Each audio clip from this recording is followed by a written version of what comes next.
Hello, Coach Askin, and today, guys, I'm here to do another anime review, and this anime review is to Attack on Titan Season 3, Episode 2, guys. Now, before we get into it, if you guys can tell, if the volume sounds a bit different than usual, because right now I couldn't find my microphone for my camera, so right now I have to use the camera's inbuilt microphone.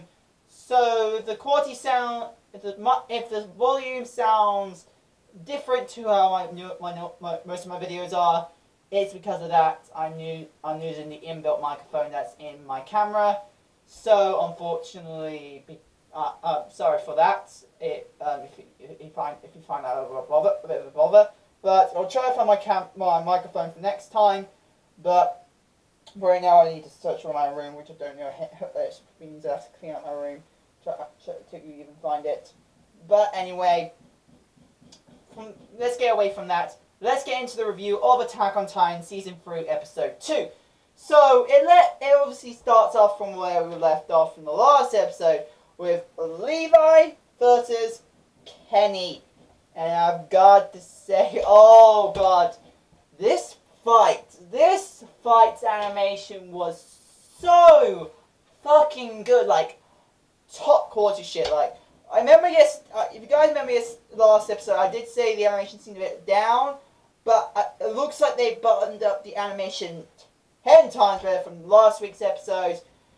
Because obviously I take it they were preparing for this episode, which, oh my god, the animation was so crisp, so action-packed, and the actual movements look super good,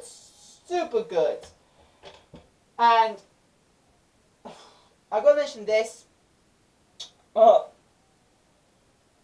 best part I liked with that action scene was definitely during the bar scene where Kenny kicks Levi into the bar at Novus, and the tension part where you see everybody's faces and don't know what the hell's going on, and when Levi just comes in behind the bar,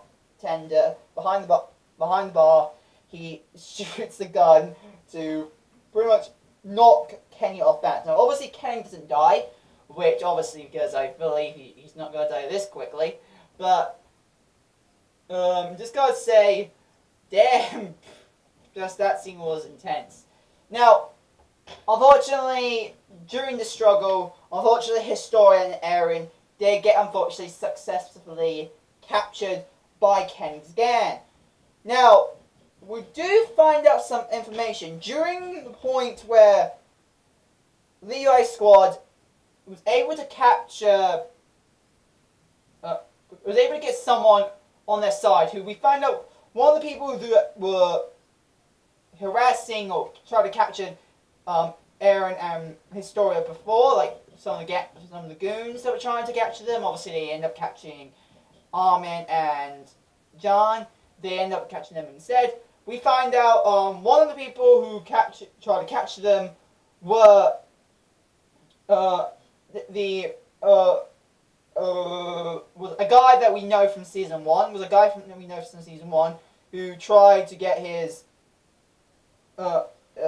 wagon through the alleyway, but until Mizuki came along and stuff. During that scene, if you remember correct from season 1, we found out it's this guy. But then we find out he was actually doing some undercut. Well, he's not a military, but he's supplying goods for the military police, which is interesting to know. And we found they were able to sort of threaten him to come and join their side, so they can so you can easily persuade some of the military police to come to them, so they can torture them the same way they tortured the priests.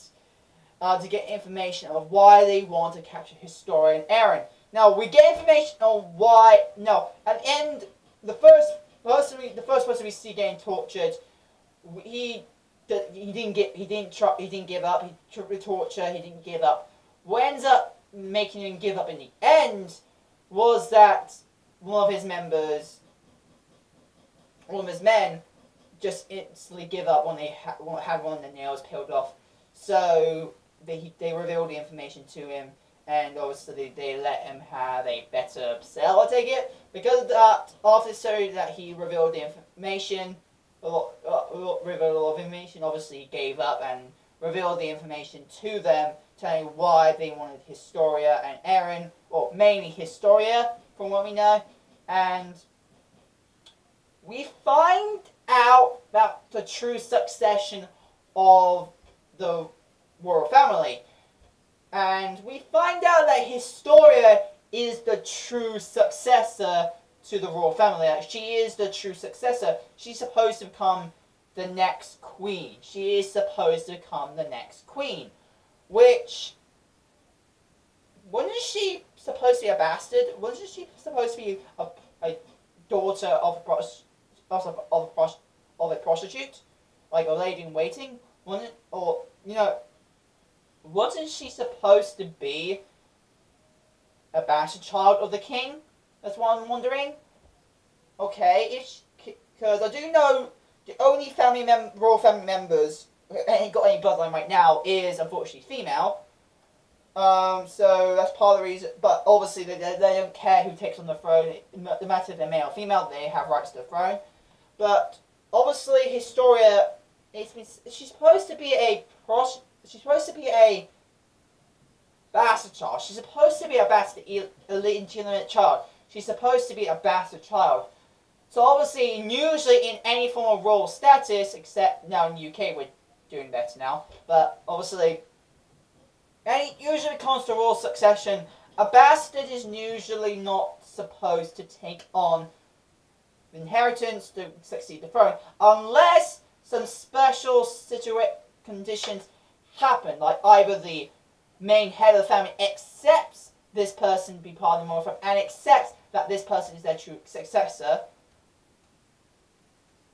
or again something else happens and this person is the only remaining heir to succeed the throne, and obviously that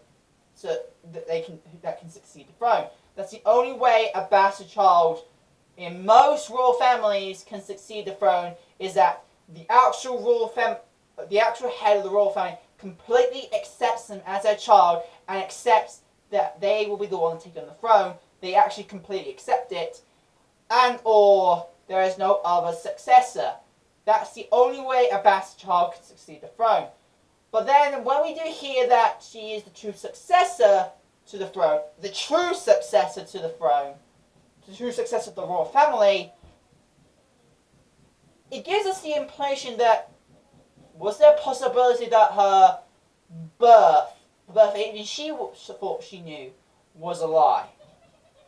Was there some lie to her birth? Now obviously, the truth that she being a royal family descendant, that is obviously true. That is obviously true. We can definitely tell that is true. But the nature of birth, she's supposed to be the true successor. But for her life, she thought she was a bastard. She had no proper line to the throne. So this gets us wondering, okay, why is she the true successor? Is she actually a bastard, but the king accepts her completely, and because he accepts her completely as her own child, because she's older, she can take the throne? Possibly, but that's what I think. Because that's obviously how you succeed the throne, obviously, if you're older as well. But not all is that she actually is proper child, but some reason he had to keep that a secret from her. Like, why did he have to keep the secret to his proper child, that she's actually his proper child, his true successor to the throne? Like, why is that? Because I do know she has a sister. I do know she has other relatives. Is it possible because the other relatives died? Maybe. Again, that's the only. Those are the only possibilities. that we can see right now is either she's actually the only remaining heir to take on the throne.